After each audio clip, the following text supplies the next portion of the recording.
Alright, guys, so I'm going to do something a little rare.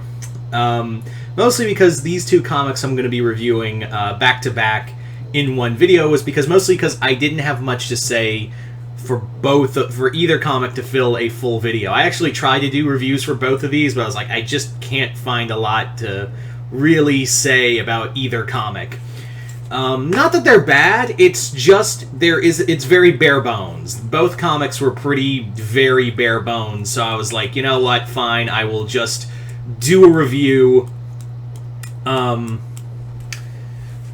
will just do a review of both of them together. I've never done like a comic book review together, so let's see how this goes. Like let's really see how this plays out. So the two comics I'm going to be reviewing are the Bridgewater Triangle from Zenescope and Poser from I don't think there's a...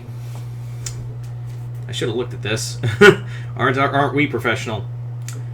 The writer is Matt Miner. Yeah, so both horror comics. Let's get into it. Starting with the Bridgewater Triangle from Zenescope. This is from their Grim Tales of Terror. These are kind of like in the vein of like Creepshow and like Tales from the Crypt. It's very much like those kind of comics where it very much follows in line with like just fun horror, one and done horrors. So the story is actually based off of a real thing, the Bridgewater Triangle. Which, if you don't know your paranormal history, let me school you real quick. The Bridgewater Triangle is basically a place up in like near the Appalachians where it's a massive triangle, and the place called the Hockomoth Swamp is the heart of it. It has been the numerous sightings of ghosts, satanic cults, demons, cryptids like Bigfoot, UFO sightings, you name it. This has been like the Bridgewater Triangle has been home to it. So this basically follows a group of college kids who I've literally just forgotten about because they're so bare bones, just to like spend some time there, go have some fun, and they all fucking die. I'm not even gonna like tap dance around. They all fucking die. This comic is literally just 3 issues of let's see some fun shit and let's see how bloody and messed up it can be. The comic actually does do a good job at talking about like the like some of the lore, like the Native American lore of the Pukwudgies. You also have a actual serial killer brought up called Jolly Jane Toppin, who I was like, is that a real person? So I looked it up. I was like, oh shit, it's a real person who was, for those who don't know, Jolly Jane Toppin was a nurse who murdered several people in her care at the hospital she worked at. A total of 31 people, she claims, although only 12 were confirmed. She says she had 31 and she wanted to keep killing because she got off of it sexually. This comic is pretty basic in that it's more for shock value. The characters are really just one-dimensional. There's nothing deep about it. It's just here to be, let's do some fun, freaky shit. Like, that's all. And that's all you need. That's really all you need with a story like this is, let's just be real freaky shit with it. So, yeah, I think it does well. I'd recommend this for about... Well, it's only $13, but really, this is more like discount, I would say. Unless you're like really into cryptids and want like a fun, creepy story, I'd say give it a shot. Nothing too major. It's not a Zenescope comic I would recommend first and foremost. That would be like Robin Hood or Van Helsing or something of that nature. Next up, we have Poser.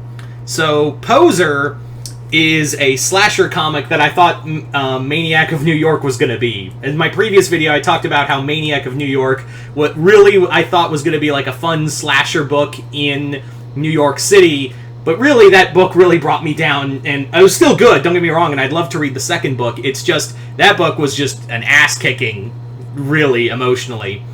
Poser is exactly what I thought it is exactly what it is. It's a 4-issue book that is a slasher story set in South Beach, California, with a group of teens being hunted by a killer.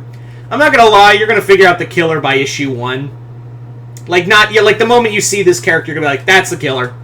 Literally the moment, like, they don't even, like, this is not a deep book. This is literally like, I figured this out and you're going to figure this out if you buy this book instantly. You are going to instantly figure out, oh, that's the killer. And the kills are pretty decent. I do think it is very much like in the vein of Scream. It's very much like, not so much 80s slasher, it's more like 90s slasher, where it's like very much in the vein of like Scream, and I Know What You Did Last Summer, and Valentine's Day. It's very much like those, and as someone who grew up in that era, I kind of find it kind of enduring. The characters are, again, one-dimensional, and they're all pretty shitty. The slasher has called the Poser, is got a neat design, as you can see from here. It's a very punk rock kind of thing. I do like it. Something you'd see in like maybe The Purge. But really, it's again bare bones. It's a very a Wave Blue World. That's the name of the comic company. Psst, damn it. Jesus. But it has gotten glowing reviews from like Sean Murphy from Batman White Knight and Steve Niles, who really liked it. So this comic it does kind of do its job in that if you were looking for a fun, quick slasher book, and trust me, there's some really good gore in here. There's some nice kills here and there. But really, this is more of a like for diehard slasher. If you are a fan of like especially 90s era slashers, like I said, like Scream or I Know What You Did Last Summer, I would say give this a shot, definitely. The characters again are bare bones, but the writing's pretty decent. The artwork is actually very reminiscent of Sean Murphy's artwork, which I imagine he probably enjoyed that. All in all, it's decent, and it does just kind of end. I will say the ending is just super abrupt. Like for 4 issues, I feel like this could have benefited from maybe one more issue to breathe.